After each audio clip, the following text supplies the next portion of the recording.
2025 డిసెంబర్‌లో నేనొక chess tournament ఆడా. అదొక ర్యాపిడ్ టోర్నమెంట్ అనమాట. శాంటా కప్ అని. ఆ టోర్నమెంట్‌లో నాకంత మంచి రిజల్ట్ ఏం రాలేదు. ఎందుకంటే నాకు 3 ½ పాయింట్స్ వచ్చాయి 7కి. 3 గేమ్స్ విన్ అయ్యా, 3 గేమ్స్ ఓడిపోయాను. ఒక గేమ్ డ్రా చేసుకున్నా. అండ్ ఆ టోర్నమెంట్‌లో నేను కొన్ని అమేజింగ్ గేమ్స్ ఆడాను. కాంపిటీషన్ టఫ్‌గా ఉంది. అండ్ టోర్నమెంట్‌లో కొంచెం అమేజింగ్ గేమ్స్ ఆడా. ఇది నేను రౌండ్ 2లో ఆడాను గేమ్ ఇది. నేను బ్లాక్ పీసెస్‌తో ఆడుతున్నా. మా ఫ్రెండ్ వైట్ పీసెస్‌తో ఆడుతుంది అమ్మాయి. ఆహ్, ఈ గేమ్ చాలా బావుంటది. కింగ్స్ ఇండియన్ డిఫెన్స్ ఒక one of the best games అని చెప్పొచ్చు. నేను ఆడిన కింగ్స్ ఇండియన్ డిఫెన్స్ గేమ్స్‌లో. నేను చాలా బాగా ఆడాను. మీరే చూస్తారు.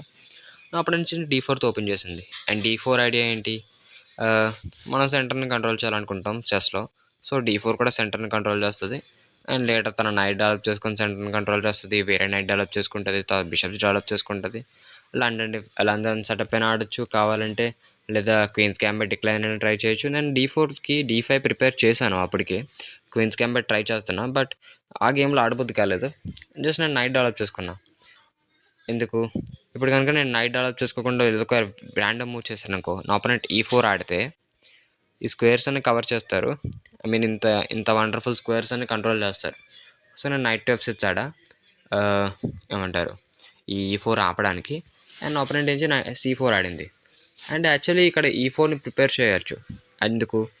E4 ఆడితే చాలా బాగుంటది. ఈ స్క్వేర్స్ అన్నిటిని కంట్రోల్ చేయొచ్చు కాబట్టి E4ని ప్రిపేర్ చేయొచ్చు. లైక్ F3 ఆడి E4 ఆడొచ్చు. అండ్ నేను కూడా ఒకేషనల్లీ F3 ఆడి E4 ఆడతాను ఈ నైట్‌ని కంట్రోల్ చేయడానికి. ఏమంటారు యుగోస్లావ్ అటాక్ సేమిష్ వేరియేషన్ సిసిలియన్‌లో గానీ, కింగ్స్ ఇండియన్ డిఫెన్స్‌లో గానీ ఈ సేమిష్ వేరియేషన్ గానీ అప్పుడప్పుడు ఆడుతూ ఉంటాను. అండ్ నా అపోనెంట్ ఏమో వచ్చి C4 ఆడింది. ఎందుకంటే తన నైట్‌ని డెవలప్ చేసుకుందాం అనుకుంటుంది. తన C పాన్ బ్లాక్ అవ్వకుండా ఉండడానికి C4 ఫస్ట్ ఆడింది. అండ్ ఇక్కడ ఇటువైపు కూడా కొంచెం స్పేస్ గెయిన్ చేస్తుంది.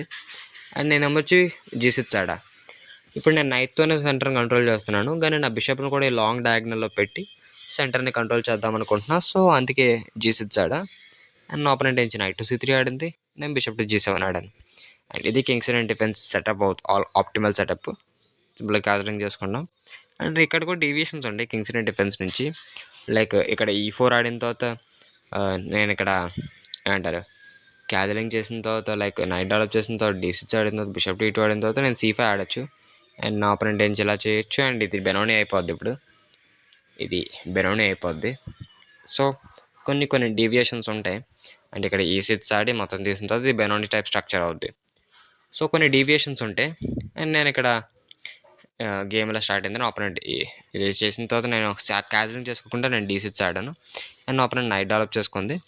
నేను క్యాజల్ చేసుకున్నా. D6 ఎందుకు ఆడానో తెలుసుగా ఈ పాన్ పొజిషన్ ఆపడానికి. అండ్ నా అపోనెంట్ ఇక్కడ బిషప్ టు E7 ఆడింది. E2 ఆడింది. అండ్ నేను ఇక్కడ ఆప్టిమల్ మూవ్ ఆడా E5. ఈ పాన్ని సాక్రిఫైస్ చేస్తూ లైక్ తీసిన తర్వాత ఈ పాన్ సాక్రిఫైస్. బట్ సాక్రిఫైస్ ఏం కాదు. జస్ట్ ఒక చిన్న టాక్టిక్ అంతే. ఈ నైట్‌తో తీసిన తర్వాత, ఈ నైట్ తీసిన తర్వాత ఈ నైట్ కూడా వేలాడుతుంది ఇక్కడ. So, let me show you. తీసిన తర్వాత క్వీన్ థ్రెడ్ కూడా అయిపోయింది అనుకుందాం. సారీ. ఇలా జరుగుతుంది వేరియేషన్. అండ్ నేను అనుకున్నాను నా ఆపోనెంట్ నుంచి డ్రా గెస్ చేస్తుంది అనుకున్నాను. నేను డ్రా ఆఫర్ ఇచ్చాను నా ఆపోనెంట్‌కి ఈ మూవ్‌తో. ఎందుకంటే క్వీన్ స్టడ్ అయిపోయిన తర్వాత గేమ్ చాలా బోరింగ్‌గా ఉంటుంది. ఈజీగా డ్రా చేసుకోవచ్చు. బట్ నా ఆపోనెంట్ పట్టించుకోలేదు. థియరీ తెలుసు తనకి.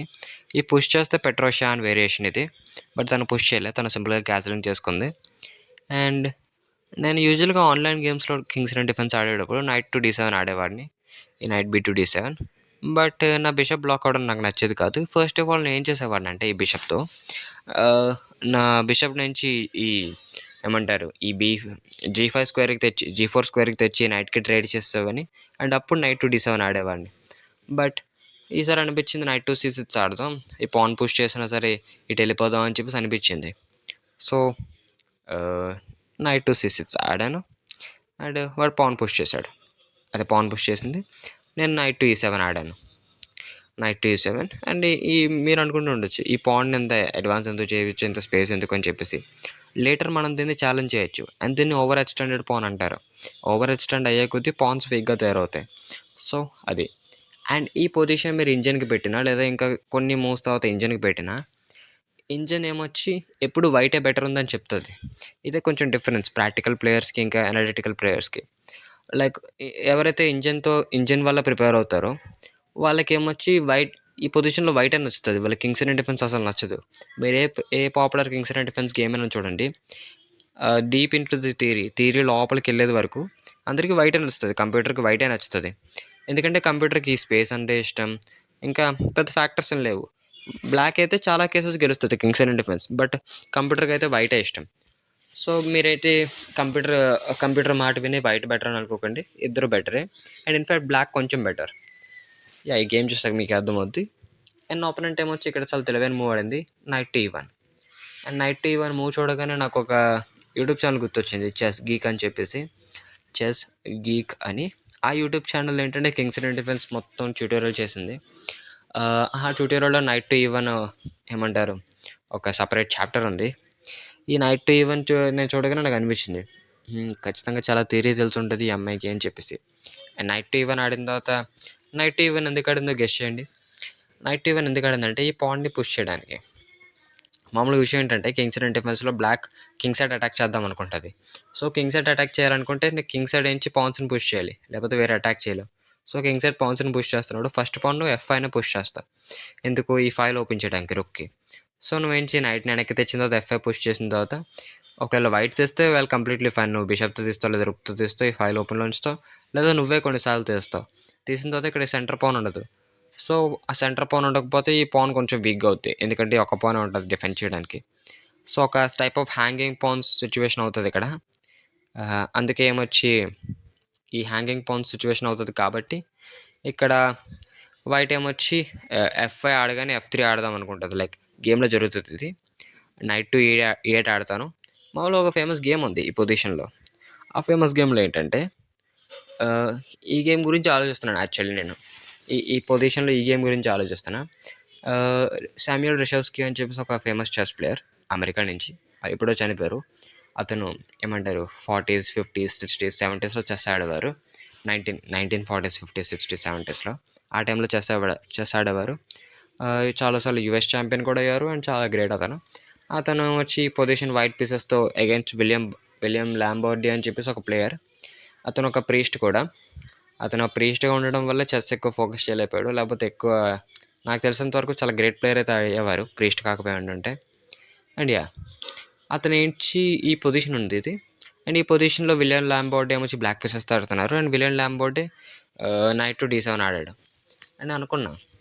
నాకు ఈ బిషప్ ఇంకా ఉంటే బాగుండు అని చెప్పేసి నైట్ టు D7 ఆడొచ్చు. బట్ నైట్ టు D7 వల్ల పెద్ద తేడా ఏమి ఉండదు. ఎందుకంటే ఈ గేమ్ కూడా ఆ గేమ్‌ని రిసెంబుల్ చేస్తది.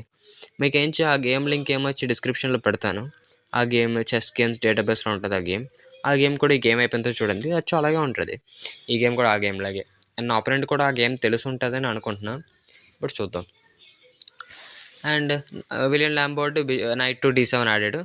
నేనేంచి నైట్ టు D7 ఆడకుండా నేనేంచి నైట్ టు E8 ఆడాను. And in fact night to D7 చాలా గేమ్స్‌లో ఆడారు చాలామంది. బట్ నేను నైట్ టు E8 కొంచెం రేర్ ఇది. నైట్ టు E8 ఆడాను. అండ్ ఇక్కడ ఏమంటారు, ఇక్కడ చాలామంది టాప్ గ్రాండ్ మాస్టర్స్ ఏంటంటే బిషప్ టు E3 ఆడతారు ఫస్ట్. నేనిక్కడ F ఆడిన తర్వాత F3 ఆడిన తర్వాత F4 ఆడినా సరే ఈ బిషప్ ఈ మూలకెళ్తది. ఈ మూలకెళ్ళడం వల్ల ఏం జరుగుతది? ఈ బిషప్ చాలా స్ట్రాంగ్‌గా ఉంటది. ఈ డయాగ్నల్స్ అన్ని కంట్రోల్ చేస్తూ. అండ్ నా అపోనెంట్ కూడా ఇదే చేయాల్సింది. బట్ నా అపోనెంట్ మూవ్ ఆర్డర్ మార్చినట్టుంది. తనేమొచ్చి ఏమంటారు బిషప్ టు E3 ఆడకుండా ఫస్ట్ నైట్ టు D3 ఆడింది. నైట్ టు D3 చాలా కామన్ అయితే కాదు కానీ పర్లేదు చాలామంది ఆడతారు. అండ్ నేనొచ్చి F5 ఆడాను ఈ పొజిషన్‌లో. అండ్ నా అపోనెంట్ ఏమొచ్చి F3 ఆడింది. చాలా తక్కువ గేమ్స్ ఉన్నాయి దీంట్లో. ఒక 6 గేమ్స్ ఉన్నాయి. అండ్ ఈ పొజిషన్‌లో అందరూ F4 ఆడారు. అండ్ నేను కూడా F4 ఆడాను. నాకు ఆ విషయం అప్పుడు తెలీదు. అందరూ చాలా తక్కువ గేమ్స్ ఉన్నాయని చెప్పేసి. ఎందుకంటే నాకు ఈ ఐడియాస్ తెలుసు గానీ పొజిషన్ ఇది ఇంతకుముందు ఉందో లేదో తెలీదు. So yeah! ఆహ్, F4 ఆడాను. అండ్ ఇక్కడ బెస్ట్ మూవ్ ఏంటంటే తనకి బిషప్ టు D2 ఆడాల్సింది. చాలామంది ఆడారు. అంటే 3 గేమ్స్ ఉన్నాయి డేటాబేస్‌లో. 3 గేమ్స్‌లో బిషప్ టు D2 ఆడారు.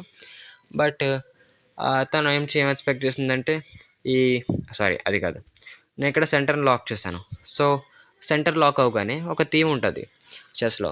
సెంటర్ లాక్ చేసినప్పుడు ఫ్లాంక్ సైడ్ అటాక్స్ ఏమొచ్చి పనికొస్తాయని చెప్పేసి. Flank side. ఫ్లాంక్ అంటే ఇక్కడ ఈ 2 సైడ్స్ ఉన్నాయి. ఇది చూడు ఈ సైడ్స్ ఉన్నాయి కదా! ఈ 2 పాన్స్ ఉన్నవి. వీటిని ఫ్లాంక్ సైడ్ అంటారు. వీటిని ఫ్లాంక్ సైడ్ అంటారు. ఫ్లాంక్ సైడ్స్ ఇవి. ఇటువైపు అటాక్స్ పనికొస్తాయి. ఇటువైపు క్వీన్ సైడ్ అటాక్, ఇటు side king side attack పనికొస్తది.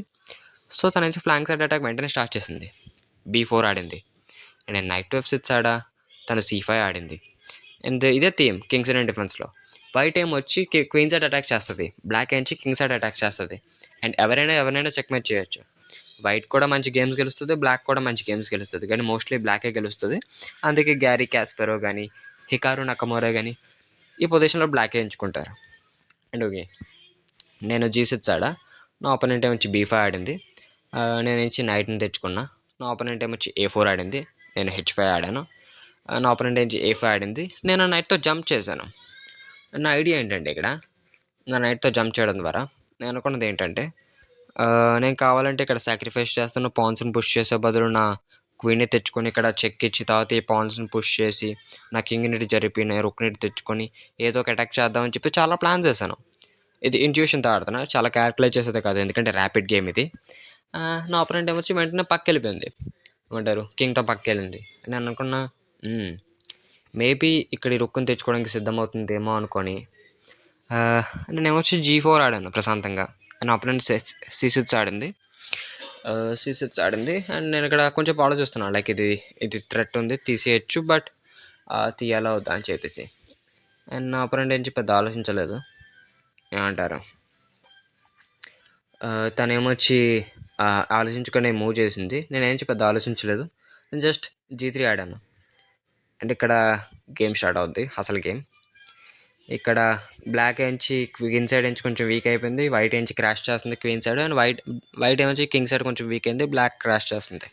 And in fact black గెలుస్తుంది ఈ గేమ్, అందుకే నేను మీకు ఈ గేమ్ చూపిస్తున్నా. అండ్ ఇక్కడ వైట్ ఏమొచ్చి బెస్ట్ మూవ్ ఏంటంటే ఈ పాన్ని పుష్ చేయకూడదు, యాక్చువల్లీ ఈ పాన్ని అలౌ చేయాలి.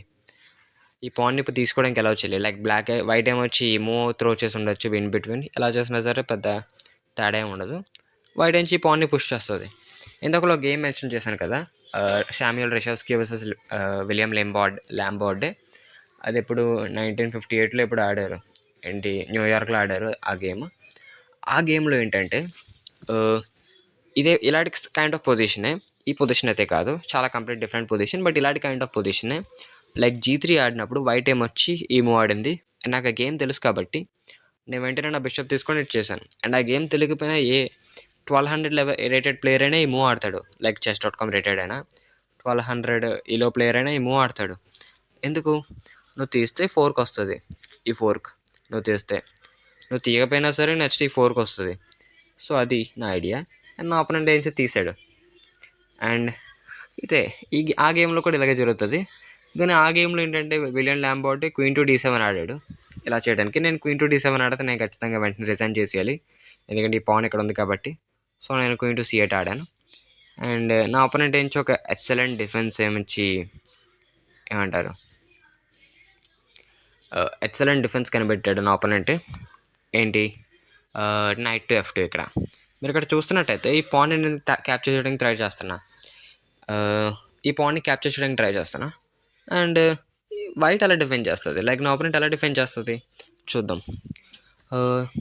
ఈ పాన్ డిఫెండ్ చేయాలంటే కింగ్తో పైకి రావడం అయితే అవ్వదు, ఈ పాన్ రిస్ట్రిక్ట్ చేస్తుంది, నైట్ కూడా రిస్ట్రిక్ట్ చేస్తుంది. సో నైట్తోనే డిఫెండ్ చేయాలి. And in fact night to F2 అనేది బెస్ట్ మూవ్ ఇంజిన్ ప్రకారం.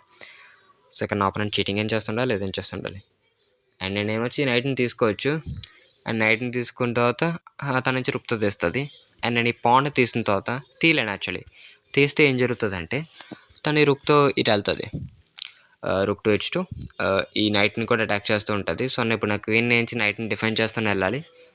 క్వీన్ ఎక్కడికి వెళ్ళగానే తను బిషప్ టు D2 ఆడుతుంది. Next move bishop to D1 ఆడి నా క్వీన్ తప్పించిన తర్వాత ఈ నైట్ని తీసేస్తుంది.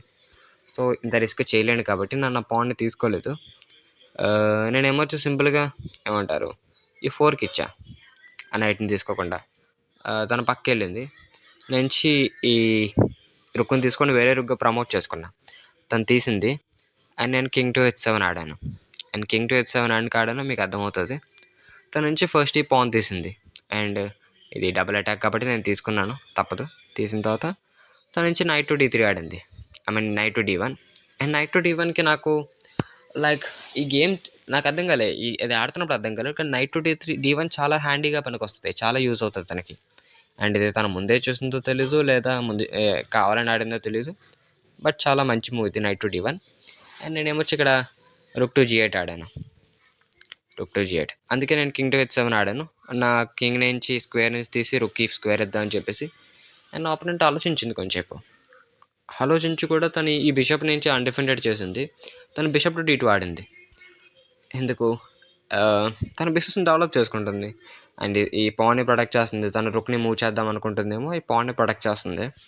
అండ్ నేను అనుకున్నా, ఓకే, ఏదో ఒకటి ఉంటుంది కదా అని చెప్పేసి, ఈ చెక్ ఏంచి మామూలుగా యూజ్ అవ్వకుండా ఉంటుంది కదా అని చెప్పేసి నేను బిషప్ టు H6 చెక్ ఇచ్చా. ఈ కింగ్ మీద చెక్ పడింది. And king పైకెళ్ళాడు. అండ్ నేను కావాలి అంటే ఇక్కడ రుక్ టు G7 ఆడి, అది రుక్ టు G2 ఆడి ఇక్కడ నుంచి క్వీన్ని గెలచ్చు. ఎందుకంటే క్వీన్ ఇచ్చేయాలి. నువ్వు క్వీన్ ఇవ్వకపోయినా సరే ఏమంటారు, క్వీన్ ఇచ్చేయాలి యాక్చువల్లీ. ఇవ్వకపోయినా సరే నేను వేరే రూకని తెచ్చుకుంటా. ఇంకా గేమ్ కూడా అంత ఇంట్రెస్టింగ్గా ఉండదు. నేను ఇంకైతే చేశాను, యా నేను ఈ మూవ్ చేశాను, రుక్ టు G3. ఎందుకు? నిన్న వేరే రుక్ని కూడా తెచ్చుకుందాం అనుకున్నాను గేమ్లోకి. సో అందుకే రుక్ టు G3 ఆడాను. నా క్వీన్ని కూడా తెచ్చుకోవాల్సింది, బట్ నా క్వీన్ కొంచెం మిస్ప్లేస్డ్గా ఉంది ఇక్కడ. అండ్ ఈ పాన్స్ చాలా అనాయింగ్గా ఉన్నాయి. క్వీన్ కొంచెం జాగ్రత్త చూసుకోవాలి. అండ్ ఓకే, నేనేమొచ్చి రుక్ టు G3 ఆడాను. ఈ రుక్ని కూడా తెచ్చుకుందాం అని చెప్పి డబుల్ చేద్దాం అని చెప్పేసి తను నైట్ టు H1 ఆడింది. నేను గమనించలేదు. నిన్న రుక్ను ఆల్రెడీ టచ్ చేశాను. అండ్ కొంచెంసేపు టచ్ చేసి చూస్తున్నాను, చేతిలోనే ఉంది, చూస్తున్నాను. ఇప్పుడు ఈ రుక్ అటాక్ చేస్తుంది నేను చూడలేదని చెప్పేసి. అండ్ అయినా సరే రుక్ టు G8 ఆడాను. ఎందుకు? తను తీసిన తర్వాత, లైక్ ఈ మూవ్ తీసిన తర్వాత, నేను తీసిన తర్వాత చెక్ పడుతుంది కింగ్కి. అండ్ ఈ పాన్లో తీయలేడు, ఎందుకంటే రుక్ డిఫెండ్ చేస్తుంది కాబట్టి. చెక్ పడిన తర్వాత కింగ్ పక్క వెళ్తుంది. పక్క వెళ్ళిన తర్వాత ఈ బిషప్ ఇక్కడ హ్యాంగ్ అవుతుంది. సో నాకు ఒక రుక్కి 2 పీసెస్ వస్తాయి. సో నేను చేసింది మంచి మూవ్ అయింది. అండ్ నా ఆపోనెంట్ తీసింది, నేను తీసాను. తను కిందకి వెళ్ళింది. అండ్ తను ఆబ్వియస్కి ఇటు వెళ్ళింది అనుకో 4 పడుతుంది. సో కిందకి వెళ్ళింది. అండ్ నేను బిషప్ని తీసాను. అండ్ తన పార్ట్ నుంచి బిగ్ మిస్టేక్ ఇది. తనేమొచ్చి A6 ఆడింది పొజిషన్లో. అండ్ A6 ఇన్ఫ్యాక్ట్ తనకి ఇక్కడ మేట్ ఉంది. నాకు మేట్ లేకపోయినా సరే చాలా మెటీరియల్ అడ్వాంటేజ్ ఉంది. మేట్ లేదు యాక్చువల్లీ, బట్ చాలా మెటీరియల్ అడ్వాంటేజ్ ఉంది. నేను క్వీన్ టు B6 చెక్ ఇచ్చా. అండ్ కింగ్ పక్కకి వెళ్తే 4కు. సో తన బెస్ట్ మూవ్ ఆడింది. ఇందాక నైట్ని ఎక్కడైతే సాక్రిఫైస్ చేసిందో అక్కడే సాక్రిఫైస్ చేసింది, నైట్ టు D2. అండ్ నాకు వేరే మూవ్ కనిపించలేదు తీయడం తప్ప. తీసాను. అండ్ తన నుంచి క్వీన్తో తీయలేదు, ఎందుకంటే ఇది డబల్ చెక్. సో తన కింగ్ని పైకి తేవాలి. అండ్ నేను అనుకున్నా ఈ చెక్ ఇచ్చి పక్క వెళ్దాం అని చెప్పేసి. బట్ నాకు ఈ చెక్ ఇవ్వగానే తన క్వీన్ ఇచ్చేస్తుంది. అండ్ నాకు అటాక్ కూడా పెద్ద ఉండదు, ఎందుకంటే ఈ స్క్వేర్ని ఏమొచ్చి ఆల్రెడీ బిషప్ కవర్ చేస్తుంది కాబట్టి. సో నేను ఈ బిషప్ చెక్ ఇచ్చా. తన కింగ్ని బ్యాక్ ర్యాంక్లోకి ఫోర్స్ చేశాను. అండ్ తన కింగ్ బ్యాక్ ర్యాంక్లోకి వెళ్ళిన తర్వాత నేను ఈ రుక్ చెక్ ఇచ్చా. అండ్ రుక్ చెక్ ఇచ్చిన తర్వాత తన క్వీన్తో తీసింది. అండ్ రుక్గా ప్రమోట్ చేసుకున్నా. చెక్ మేట్ అనుకున్నాను యాక్చువల్లీ, బట్ తన రుక్ ఉంది ఇక్కడ. నేను చూడలేదు ఈ రుక్ని. తన నుంచి రుక్తో తీసింది. నేను అనుకున్నా బట్ యాక్చువల్లీ నా పొజిషన్ చూసుకుంటే చాలా స్క్రాంబుల్ జరిగింది, కానీ నాకు 4 పీసెస్ ఉన్నాయి, తనకి 2 పీసులు ఉన్నాయి. అండ్ ఇన్ఫ్యాక్ట్ కావాలంటే నేను నా రుక్ నా క్వీన్కి ఇచ్చేసి, లైక్ చూడండి, ఇది ఇచ్చేసిన తర్వాత ఈ ఎండ్ గేమ్ నాకు చాలా ఈజీలీ విని. ఇన్ఫ్యాక్ట్ మ్యాగ్నస్ కాల్సన్ వైట్ పీసెస్తో ఆడుతున్నా సరే నేను గెలిచేస్తాను. ఇది అంత ఈజీ ఎండ్ గేమ్ అయితే. బట్ నేను ఇది ర్యాపిడ్ గేమ్ భావించి అంత స్ట్రెస్ తీసుకోలే. నేను క్వీన్ టు F2 ఆడాను. ఇదే స్క్వేర్లో ఎక్కడైతే 2 నైట్స్ని సాక్రిఫైస్ చేసిందో ఆ స్క్వేర్లోకి నా క్వీన్ తెచ్చుకున్నా. ఇక్కడ నా ఆపోనెంట్ రిజైన్ చేస్తుంది. ఎందుకు? ఈ చెక్ మేట్ వస్తుంది. అండ్ ఈ రుక్ని 5 నుంచి మూవ్ చేస్తే ఈ చెక్ మేట్ వస్తుంది. సో నా ఆపోనెంట్ రిజైన్ చేస్తుంది. అండ్ బెస్ట్ మూవ్ ఏంటంటే అకార్డింగ్ టు ద ఇంజిన్ ఈ చెక్ ఇచ్చి ఇటు వెళ్ళిన తర్వాత ఇది మేట్ ఇంటూ. సో ఇది checkmate, mate into best engine చూపిస్తుంది. అండ్ ఇది ఒక మంచి కింగ్స్ ఇండియన్ గేమ్ అని చెప్పచ్చు. నేను కింగ్స్ ఇండియన్ స్టైల్లో అటాక్ చేస్తాను, నా పాన్స్ని పుష్ చేస్తూ. అండ్ ఒక థీమ్ ఉంటుంది అబ్బా, లైక్ మీకు ఒక ఫ్యూ మూవ్స్ బ్యాక్ వెళ్దాం. ఫ్యూ మూవ్స్ బ్యాక్ వెళ్తే ఇటు వెళ్తే మీరు ఇక్కడ పాన్ స్ట్రక్చర్ చూడండి. మన పాన్ చైన్ ఏమొచ్చి కింగ్ సైడ్ చూపిస్తుంటే మన కింగ్ సైడ్ అటాక్ చేయాలి. మన పాన్ స్ట్రక్చర్ నుంచి క్వీన్ సైడ్ చూపిస్తుంటే మన క్వీన్ సైడ్ అటాక్ చేయాలి. ఇది base of the pan. White point of view నుంచి వస్తే, like white point of view నుంచి చూద్దాం. మన పాన్ స్ట్రక్చర్ నుంచి క్వీన్ సైడ్ వెళ్తుంది, కింగ్ సైడ్ వెళ్ళకుండా. సో మనం క్వీన్ సైడ్ అటాక్ చేయాలి. అండ్ వైట్ కూడా అనుకుంటూ ఉంటుంది నేను గెలుస్తున్నాను అని చెప్పేసి, బట్ బ్లాక్ కూడా గెలుస్తుంది ఇక్కడ. సో అలా జరిగింది. అండ్ ఇది ఒక చక్కని గేమ్ నాకు వచ్చిన గేమ్ ఇది. అండ్ దీని తర్వాత గేమ్ అయితే నేను కొంచెం దారుణంగా ఓడిపోయాను. ఆ గేమ్ గురించి కూడా కవర్ చేద్దాం. అండ్ ఇలాంటి మంచి గేమ్స్ కోసం వీడియోని లైక్ చేయండి, షేర్ చేయండి. అండ్ ఈ గేమ్ ఎలా అనిపిస్తుందో చెప్పండి. అండ్ ఏమైనా ఏమంటారు ఏవైనా ఓపెనింగ్స్ గురించి డిస్కస్ చేద్దాం అనుకుంటున్నా. సో, మీకేమైనా సజెషన్స్ ఉంటే మీరు నుంచి కామెంట్ సెక్షన్‌లో కామెంట్ చేయండి. నాకు తెలిసిన నాలెడ్జ్ గానీ, నేను నేర్చుకుంటున్న విషయాలు గానీ చెప్తాను. And yeah! Thank you for watching. Meet you soon. Bye bye.